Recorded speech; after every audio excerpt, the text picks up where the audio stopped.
है ना। चलो, तो सभी को नमस्कार, बहुत सारा प्यार। तो मैंने इसीलिए कहा है कि सबको जो है स्टार्ट करते हैं पहले प्रश्न की ओर से। और पहला प्रश्न आपको मैं इसीलिए लाया हूं थ्योरी वाइज, ताकि आप सब कुछ समझ पाओ। थोड़ा सा पेशेंस रखना, सब सीखोगे और समझोगे भी। तो मैं आपको बताना चाहता हूं, इस बात सुनिएगा। मैंने कहा भाई साहब कह रहा है निम्नलिखित में से कौन सा संज्ञा और विशेषण की दृष्टि से कौन सा शब्द असंगत है। ये सुनना मेरी बात को, ये मैं इसलिए लाया हूं थ्योरी लिखवा के, ताकि ऐसा आपको पता लग पाए कि है क्या। ठीक है, आ जाओ। तो मैं कह रहा हूं देखो उत्तर नंबर डी है। ये इससे आगे चलना है बाद में, पहले इधर सुनो। मैं कह रहा हूं ईश्वर और ईश्वरी है। मैंने कहा झगड़ा और झगड़ालू। मैंने कहा कुल और कुशीन।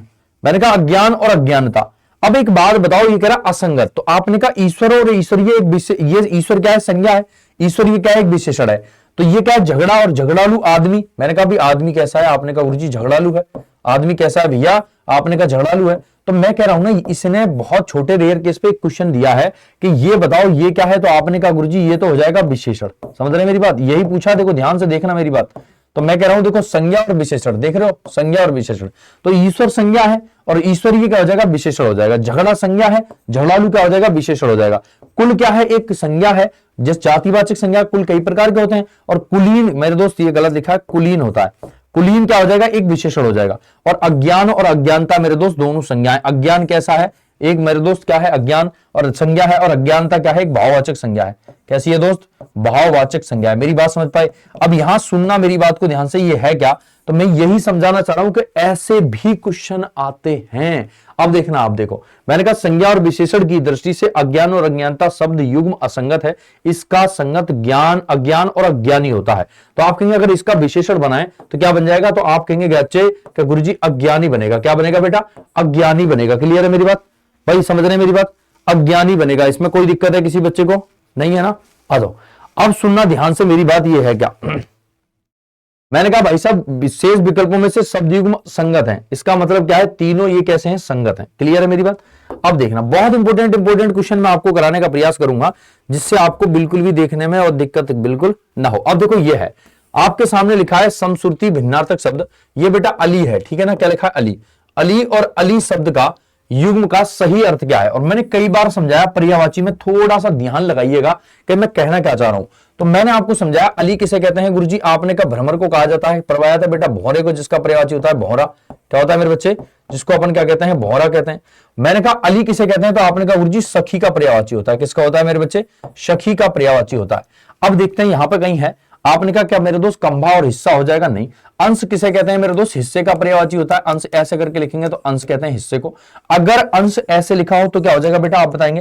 तो आपने कहा गुरुजी अंश जो होता है ना, ये कंधा होता है। क्या होता है मेरे बच्चे, कंधा होता है। ये इसलिए बता रहा हूं क्योंकि ये टेलीग्राम में भी आपको मेरी हिंदी भाई आवेश सर में मिल जाएगी पीडीएफ।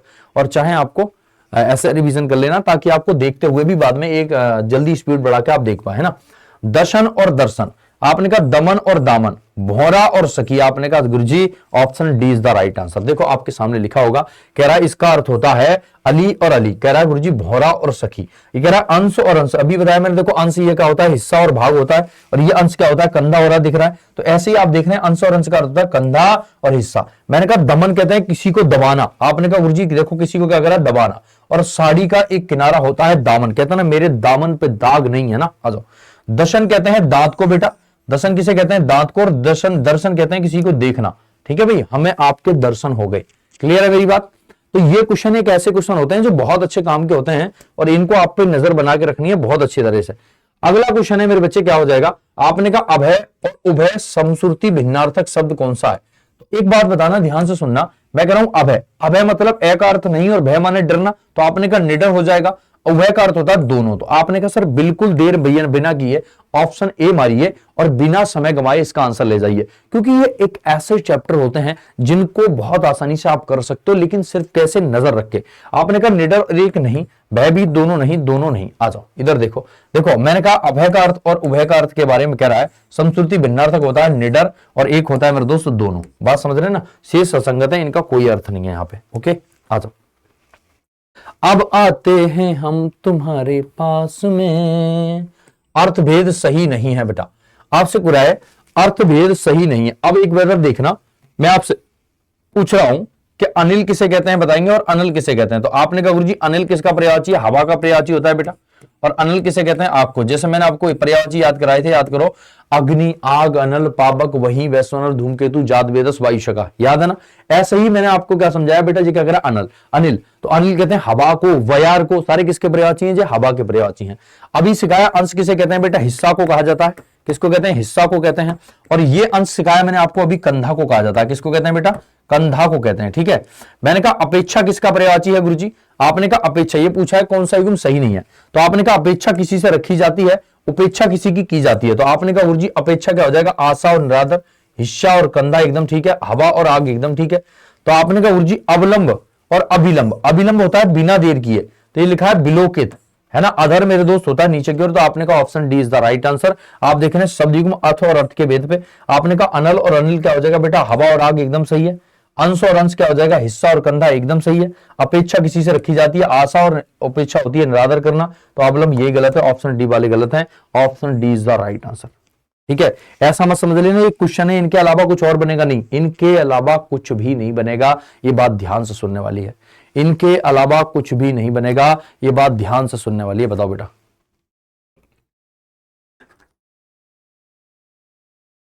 ओके आगे बढ़ो। देखो आगे देखेंगे, कह रहा किस विकल्प में शब्द युग्म का अर्थ सही है? ऐसा कौन सा विकल्प है जिसमें मेरे दोस्त शब्द युग्म कैसा अर्थ है? सही है।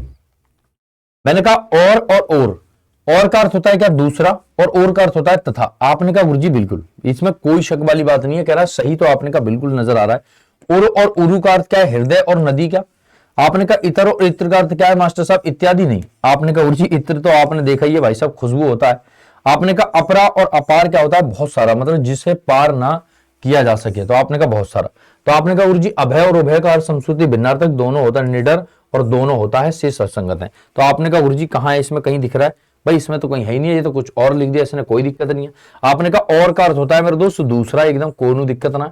और का अर्थ होता है भैया दूसरा, और का अर्थ होता है दिशा। क्या होता है मेरे बच्चे? और का अर्थ होता है दिशा। क्लियर है मेरी बात? मैंने कहा उर कहते हैं दोस्त हृदय को, और उरु कहते हैं नदी को। एकदम बढ़िया बात है भाई, कोई दिक्कत वाली बात नहीं है। ओके क्लियर है बात?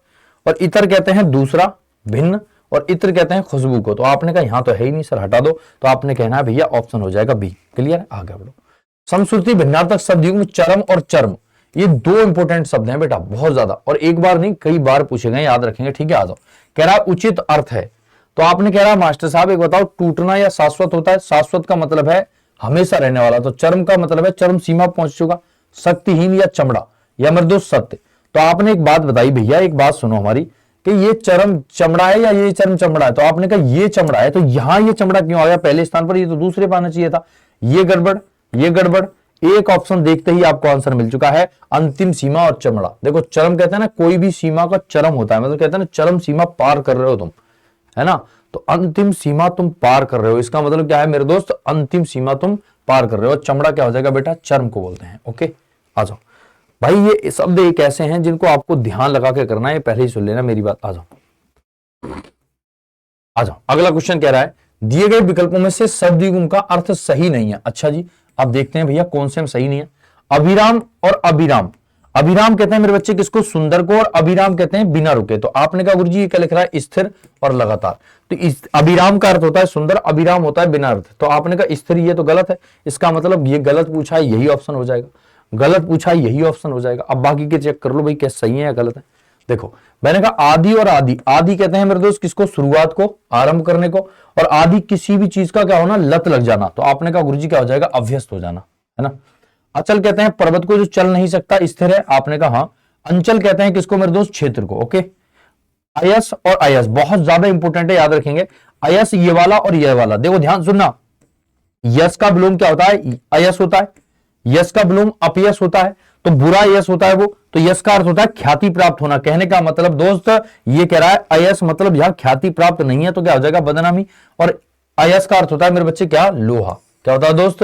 लोहा। ये बात ध्यान से सुनने की है, तो option A is the right answer वालों। ये बात आपको एक एक शब्द में समझनी है, ऐसा नहीं है कि बस काम चल रहा है, चल रहा है, चल रहा है, चल रहा है, ऐसा नहीं हो सकता। ठीक है, आ जाओ। ऐसा ऐसा, अरे वैसा वैसा, आ जाओ। कह रहा शब्द युग्म ज्ञात कीजिएगा भाई साहब, ऑप्शन एबीसीडी वालों। शब्द युग्म ज्ञात करिएगा, दिए गए शब्द युग्म में से सही शब्द युग्म ज्ञात करें। आपने कहा कैसा शब्द युग्म है सर? गुरुजी एक बात बताओ, आ जाओ।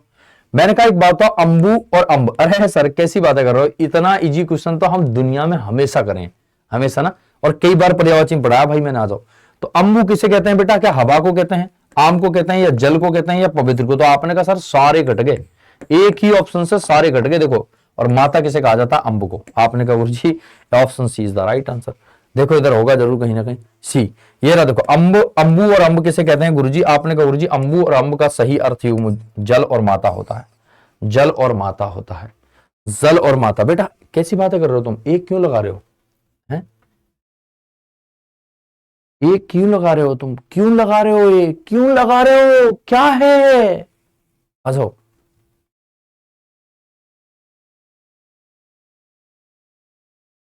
ठीक है, आ जाओ आगे बढ़ो।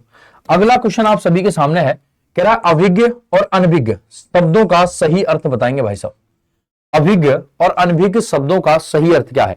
तो अभिज्ञ का अर्थ क्या होता है गुरुजी बताएंगे, और अनभिज्ञ का अर्थ क्या होता है? तो आपने कहा गुरुजी यहां तो कर दो जानकार, और यहां जानता नहीं है, अन लगा दिया तो आपने कहा गुरुजी जानकार और ना जानकार, इसका मतलब option C is the right answer, option C is the right answer. बोलो आ रहा है मजा, बोलो भाई आ रहा है मजा। मैं ये जो थ्योरी लिख के लाया हूं ना, ये आपके लिए पढ़ने के लिए लाया हूं भैया, ऐसा मत समझ लेना कि सर जी आप इसको क्यों करा रहे हैं, है ना? क्योंकि ये ऐसे शब्द होते हैं कि इनको बार बार पढ़ना। और एक बात और बता दूं मैं आपको, इसके अलावा आपको कुछ नहीं मिलने वाला, यही मिलेगा सेम सब कुछ, ठीक है? इसीलिए मैं आपको समझा रहा हूं कि आपको जो है इसको लगातार पढ़ लेना है एक दो बार, ताकि आपको कोई भी दिक्कत ना आए, ठीक है भाई? आ जाओ। अब आपके सामने एक और क्वेश्चन आ रहा है, पुरुष और स्त्री का जोड़ा क्या कहलाता है भैया बताएंगे? पति पत्नी, युग्म, युगल और दंपत्ति। देखो अब इस क्वेश्चन पे ना बहुत सारे दोस्त फंस जाएंगे। अगर मैं ये कह दूं बेटा स्त्री और पुरुष का जोड़ा, स्त्री और पुरुष का जोड़ा, तब क्या हो जाएगा बताना क्वेश्चन? ये दोनों अंतर हैं बेटा यहां बस। अगर मैंने कह दिया पुरुष और स्त्री का जोड़ा तो आंसर अलग है, और मैंने कह दिया पुरुष और स्त्री के जोड़े, स्त्री और पुरुष का जोड़ा, तो आंसर अलग है।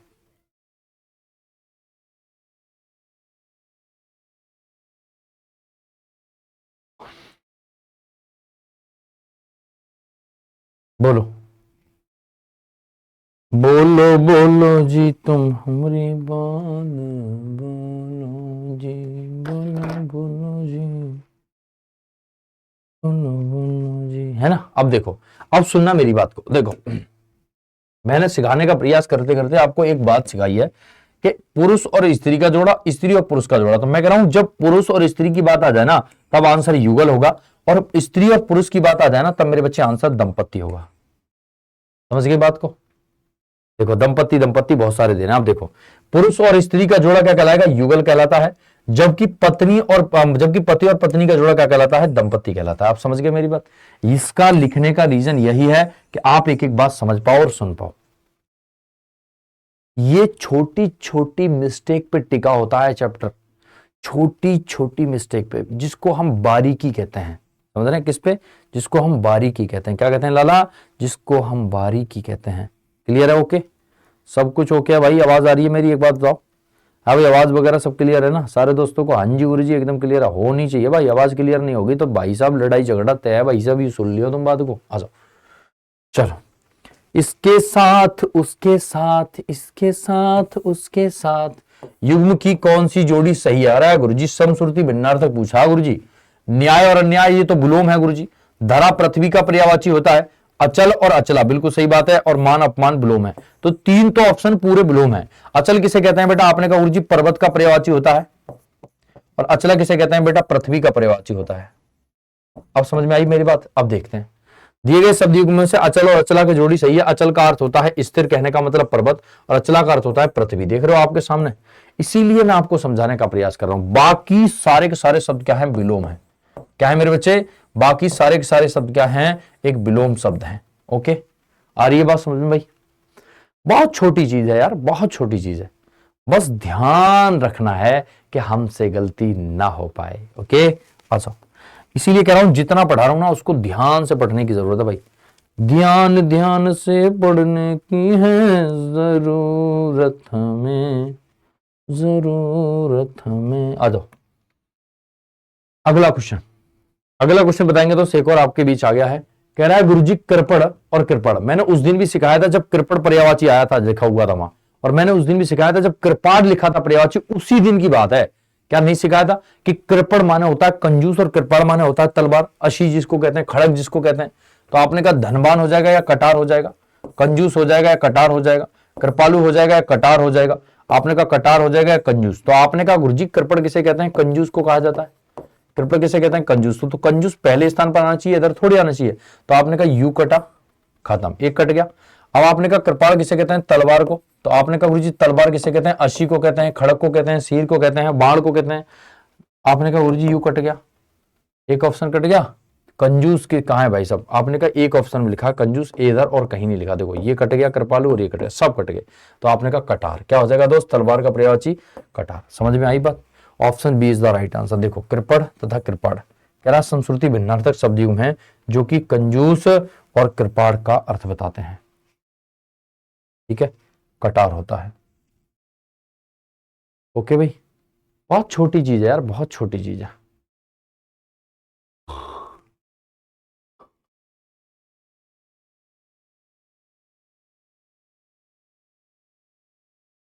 ओके यार, थोड़ा सा ना मन से पढ़ने का प्रयास करो, क्योंकि दोस्त एक ये चैप्टर ऐसा है जो आपकी दिमाग की जो है ना नस खोलने का प्रयास करेगा। अब देखो एक शब्द लिखा है प्रसाद और प्रासाद, बहुत अच्छा युग्म कह रहा है, शब्द युग्म निम्न में से कौन सा है। तो आपने कहा गुरुजी कृपा बोलते हैं, नहीं। आपने कहा भैया महल बोलते हैं कि प्रसाद को, नहीं। फल बोलते हैं, अरे नहीं गुरुजी आप अपना प्रसाद दे दो, कृपा बनाए रखो। और प्रसाद होता है मेरे बच्चे महल को, option D is the right answer. प्रसाद होता है मेरे दोस्त प्रसाद, और प्रसाद कह रहा है सदियों कृपा और महल। Option A B C D is the right answer वालो। ऑप्शन डी मारो और खाना खा लो, ऑप्शन डी मारो और खाना खा लो, ऑप्शन डी मारो और खाना खा लो। आया मजा, समझ रहे हैं मेरी बात, आ जाओ। मजा आया भाई साहब, आगे बढ़ो। आपने कहा गुरुजी चपला और चपल, अभी बता के गया हूं बेटा, बिल्कुल शानदार तरीके से, बिल्कुल अभी बता के गया हूं। बहुत सेकंड नहीं हुई है, थोड़ी सी सेकंड हुई है, अभी बताया है। तो आपने कहा गुरुजी एक बात बताओ, मैंने कहा चपला किसे कहते हैं मेरे बच्चे, आपने कहा बिजली को, चपल किसे कहते हैं, तेज को। बिल्कुल सही बात है, कोनो दिक्कत ना भाई, option A is the right answer. तो आपने कहा चपला और चपल के कह रहा समश्रुति भिन्नार्थक हैं बिजली और दोस्त क्या हो जाएगा मेरे बच्चे, तेज। बिजली और तेज, पता आया, पता नहीं सर, कोई बात नहीं, आ जाओ। तेज हो जाएगा, नहीं। आपने कहा बादल हो जाएगा, नहीं। अम्बुद कहते हैं, गर्जन, ये अपने आप में गलत है, सारे गलत है। ऑप्शन क्या हो जाएगा दोस्त, ए इज द राइट आंसर। समझ रहे हैं अब बात, बात कुछ समझ न आई अब हमको समझाई, है ना भाई। आ जाओ। आज तो नोटिफिकेशन भी नहीं आया। अरे बेटा पता नहीं तुम कैसे कह रहे हो, नोटिफिकेशन यहां से गया है, दिख रहा है। अब भाई पता नहीं क्यों नहीं आया, ये तो मैं नहीं जान पा रहा हूं। ये तो ये तो ये तो ये तो आ जाओ ना तुम। कह रहा गुरुजी पवन और भुवन अर्थ किस विकल्प से सही है। पवन किसे कहते हैं, आकाश को, 14 लोक को, महल को या ग्रह को। और भुवन किसे कहते हैं बेटा, संसार को, प्रसाद को, या दोस्त आपने कहा जगत को, या दोस्त वन को। तो एक बात बताओ, कह रहा अर्थ युग्म किस विकल्प में सही है। अब एक बात बताना भैया, पवन का मतलब क्या होता है, हवा होता है। आपने कहा हाँ जी गुरुजी हवा होता है। और भुवन का अर्थ होता है मेरे दोस्त क्या, घर। तो आपने कहा हाँ। अब एक बात बताना मेरे दोस्त, यहां घर है क्या संसार पे, नहीं। यहां घर है क्या, नहीं। वन पे घर है, नहीं। जगत का अर्थ क्या होता है, घर होता है। तो भवन का अर्थ क्या हो जाएगा, महल, कहने का मतलब हवा घर, महल मतलब हवा घर। तो आपने कहा गुरुजी भवन का अर्थ होता है महल, और आपने कहा गुरुजी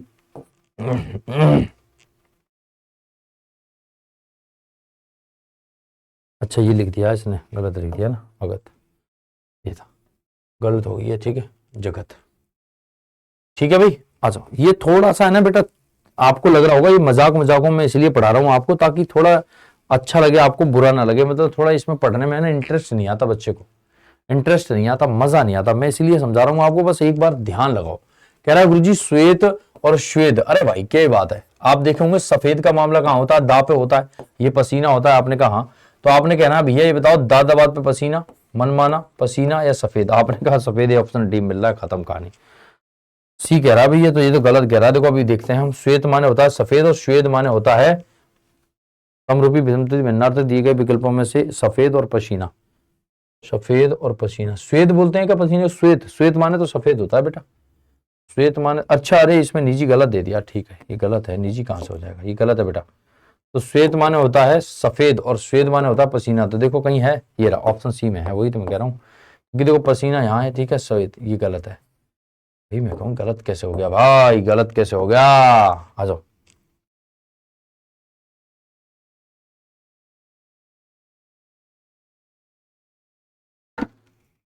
तुझे मेरी मोहब्बत का, आज छुट्टी थी शायद इसलिए कोई नहीं आया क्लास में। अच्छा जी, कोई बात नहीं, जितने लोग हो आप उतने पढ़ो।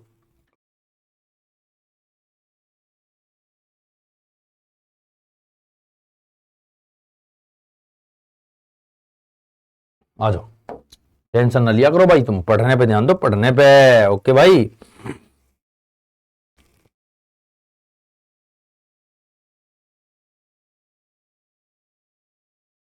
आ जाओ भाई, अगला क्वेश्चन बताओ। अगला क्वेश्चन बताएंगे। इसका आंसर बताना कितने लोग बता सकते हैं। चलो मैंने छुपा लिया इसका आंसर, लो ठीक है।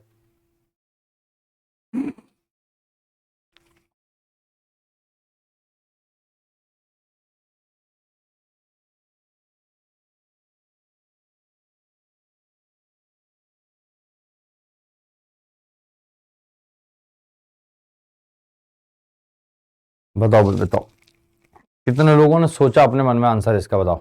अगर सोच भी लियो ना तो भी बढ़िया हो मेरी नजर में आप। अगर सोच भी लिए हैं तो भी अच्छे हैं आप मेरी नजर में, बताओ।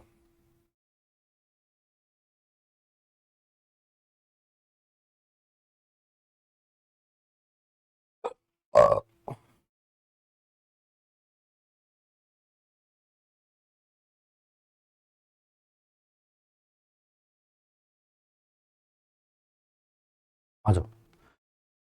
कह रहा है गुरुजी परिणाम और परिमाण। आपने कहा परिमाण की स्थिति कहां होती है बेटा, मापतोल में होती है, मैंने सिखाया कई बार आपको, याद करो। ठीक है भाई। और मैंने कहा दोस्त आपके सामने परिणाम मतलब किसी भी निष्कर्ष की तरफ पहुंचे हैं भाई, किसी भी निष्कर्ष की तरफ पूछें क्या परिणाम मिला, तो आपने कहा परिणाम नगर हो जाएगा या नतीजा, आपने कहा परिणाम नतीजा हो जाएगा या भाषा, आपने कहा परिणाम भाषा और किस्म हो जाएगा निशेष और किस्म हो जाएगा। देखो ये तो दो ऑप्शन अपने आप में कट गए, देख रहे हो ना। परिणाम कहते हैं क्या परिणाम मिला, क्या निष्कर्ष मिला आपका, ठीक है। नहीं, परिमाण कहते हैं मापतोल। तो आपने कहा किस्म की बात होगी, नहीं, आपने कहा भाषा। और परिणाम कहते हैं मेरे बच्चे किसको, नतीजे को। क्या नतीजा मिला इस बात को करने से, क्या निष्कर्ष निकला इस बात को करने से, नतीजा वाले एकदम बढ़िया, बहुत बढ़िया। अब आया ना मजा। तो जितने दोस्त हैं ना एक बार धुआं धुआं कर दिया करो भाई, जितने दोस्त हैं ना एक बार धुआं धुआं कर दिया करो, कह दो सर उड़ा देंगे, हल्के में न लियो आप। गुरु जी आप हल्के में न लो हमें ना। आ जाओ, अगला क्वेश्चन देखो। फिर से एक और क्वेश्चन है, आप फटाफट से बताएंगे, इधर हो सकता है आंसर होगा तो मैं छुपा दे रहा हूं। बताओ, सोच लो थोड़ा सा जब तक, अपने मन में, अपने मन में सोच लो। ठीक है, इधर देखो, आप ध्यान से देखना। मैंने कहा दोस्त दिए गए शब्द में कह रहा है बाण, और बाण का अर्थ क्या है। तो आप बाण बताया मैंने अभी आपके लिए, सर तीर जो सारे क्या होते हैं, बाण के होते हैं, हिस्सा मुख तीर अक्षर। तो आपने कहा गुरुजी मारो ना, क्या दिक्कत आ रही है। आदत और तीर, अपनी आदत से बाण ना आना, तू बाण मतलब आदत, समझ रहे ना।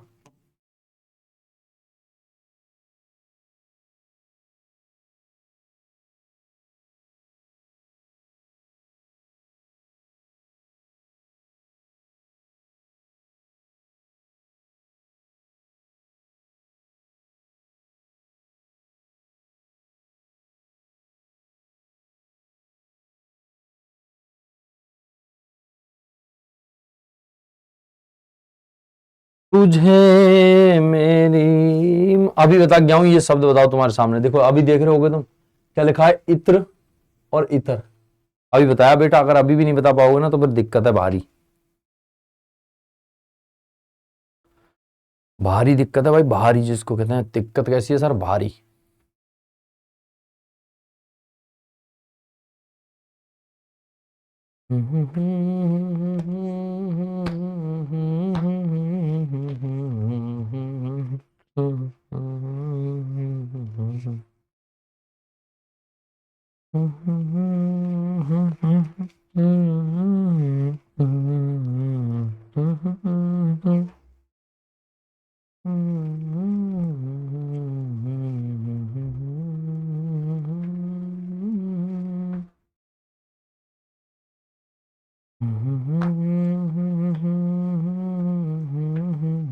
आ जाओ। आपने कहना है भैया एक बात बताओ, इत्र मतलब भाई साहब इत्र नगरी कन्नौज का नाम सुने होंगे, इत्र मतलब दूसरा। तो आपने कहा गुरुजी कहीं दिख रहा है सत्य है, विरक्त है, दूसरा है झूठ है, और इत्र माने होता है सुगंध। तो आपने कहा भैया ऑप्शन बी हमने सोचा है। तो बहुत बढ़िया हो तुम दोस्त, एक नंबर हो तुम मेरी नजर में, एक नंबर जिसको कहते हैं ना, एक नंबर हो। कैसे हो भाई? एक नंबर। ठीक है, अब आ जाओ। उगले उगले हीरे मोती हमको बताना। आ जाओ, अगला प्रश्न आप सभी के सामने है। फटाफट मैं इसको जो है बंद कर देता हूं ताकि जो है आप लोग देख ना पाए। चलो ठीक है, बहुत तेज हो तुम ना, बहुत तेज हो। आ जाओ। आपने कहा गुरुजी अब्ज का अर्थ कमल होता है। नु का कोई दिक्कत नहीं है सर, हम जानते हैं कमल जलज पंकज सरोज नीरज अंबुज सरसिज सारे किसके पर्यायवाची हैं भाई? कमल के पर्यायवाची हैं। अरविंद राजीव। आ जाओ। परंतु इसके समश्रुति शब्द अब्द का अर्थ क्या है भाई? के बात है भाई, बहुत बढ़िया प्रश्न है भाई। भाई प्रश्न बहुत बढ़िया है, नो डाउट ऐसा प्रश्न है भाई। यकीन मानिएगा, थोड़ा सा आपको एक पर्यायवाची, एक बार अगर पर्यायवाची पढ़े ना तो भी आप इस प्रश्न को बना सकते हैं। अगर पर्यायवाची पढ़े नहीं है तो फिर दिक्कत आ सकती है, क्योंकि पर्यायवाची से ही ये शब्द बनते हैं। ये बात सुन लीजिएगा, ये शब्द आपके पर्यायवाची से ही बनते हैं। ठीक है, ओके, ये शब्द आपके पर्यायवाची से ही बनते हैं। आ जाओ। अब इधर देखना, मैंने कहा दोस्त अब्ज किसी का पर्यायवाची है गुरुजी? आपने कहा कमल का पर्यायवाची होता है। मैंने सिखाया अभी आपको, कमल जलज पंकज सरोज नीरज अंबुज सरसिज राजीव शतदल, है ना, अरविंद, ये किसके पर्यायवाची हैं सब? कुछ भी आ सकता है इस जगह। हाँ जी, कुछ भी आ सकता है, क्या दिक्कत है? पर्यायवाची लिखा है ना, अर्थ लिखा है ना। आ जाओ। अब ये आ रहा है अब्द। अब्द का मतलब होता है मेरे भाई क्या? बादल। क्या बोलते हैं दोस्त? बादल को बोलते हैं। अब्द किसे बोलते हैं? बादल को बोलते हैं। तो क्या समझ पा रहे हो मेरी बात? अब बोलो, आप लोग समझ पा रहे हैं मेरी बात? बढ़िया से भाई। आ जाओ। अगला क्वेश्चन एक और बताओ तुम, क्वेश्चन मेरे सामने ही आ गया है, झूठ मत बोलना भाई, कोई भी बच्चा। आ जाओ।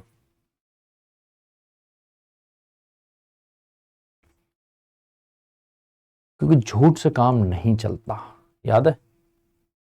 झूठ से काम नहीं चलता, झूठ से काम नहीं चलता। आ जाओ। आपने कहना भैया अनिल और अनल। अब आपको एक बात बतानी है, अनिल और अनल किसे कहते हैं? तो अनिल किसका पर्यायवाची बेटा? आपको सिखाया मैंने कई बार मेरे दोस्त, हवा का है। और अनल किसे कहते हैं? आपने कहा गुरुजी आग का है। अब इसकी जगह आप कुछ भी लिख लो। देखो जैसे मैंने कहा आपके सामने आग कह दो, मैंने कहा अनल कह दो, मैंने कहा पावक कह दो, मैंने कहा भाई वही कह दो, वही वैश्वानर कह दो, धूमकेतु कह दो भाई, धूमकेतु, जात वेदस कह दो, वायु शखा कह दो। ये सारे किसके पर्यायवाची हैं भैया? आपने कहा आग के हैं, बस खत्म कहानी। हवा कह दो, बयार कह दो। तो आपने कहा इनमें देख लो गुरुजी सही अर्थ देने वाला यूं कौन सा है? अनिल कहते हैं हवा को, अनल कहते हैं आग को। तो आपने कहा हवा और आग, ये रहा ऑप्शन ए में, हवा और आग ये रहा। समझ देखो, पानी गलत, पानी गलत, वायु गलत, सारे गलत। क्या करना था बताओ? क्या सोचना था? थोड़ा सा ऐसा सोचा करो कि काम बढ़िया चल जाए ना, थोड़ा सा ऐसा सोचा करो ना। आ जाओ। ठीक है भाई। अब एक क्वेश्चन है, ये आपका इस क्लास का लास्ट क्वेश्चन है, जल्दी झूठ मत बोलना। आ जाओ, छुपा लेता हूं मैं और तब जाके आप बता दो आंसर। कह रहा है गुरुजी परंतु इसके समरूपी शब्द, कह रहा कुल, कुल, कह रहा कुल का अर्थ वंश होता है, कुल का अर्थ वंश होता है। तो कुल का अर्थ क्या होता है? आपने देखा होगा कभी कभी नहाने जाते हैं लोग, और नहाने जाते हैं तो धक्का मार देते हैं, समझ गए? तुम आ जाओ, धक्का मार देते हैं। बताओ, ये आपकी परीक्षा का, आपकी क्लास का लास्ट प्रश्न है। और एक बार चैनल को सब्सक्राइब जरूर करें अगर क्लास अच्छी लग रही है तो, आप सभी से गुजारिश है ना भाई? आप कहेंगे सर जी ऐसा क्यों कह रहे हैं आप, हैं है भाई? आ जाओ। तो आपने कहा ना भैया कुल का अर्थ होता है मास्टर साहब वंश, जिसको अपन परिवार कहते हैं, और कुल का अर्थ होता है किनारा। ये बात आप याद रखिएगा, जिसको अपन किनारा कहते हैं। क्लियर है भाई? कोई दिक्कत, कोई परेशानी, कोई दिक्कत जरा सी भी हो तो एक बार बताइए फटाफट कमेंट करिए मुझे कि भैया हमें जो है दिक्कत आ रही है अभी, बताओ।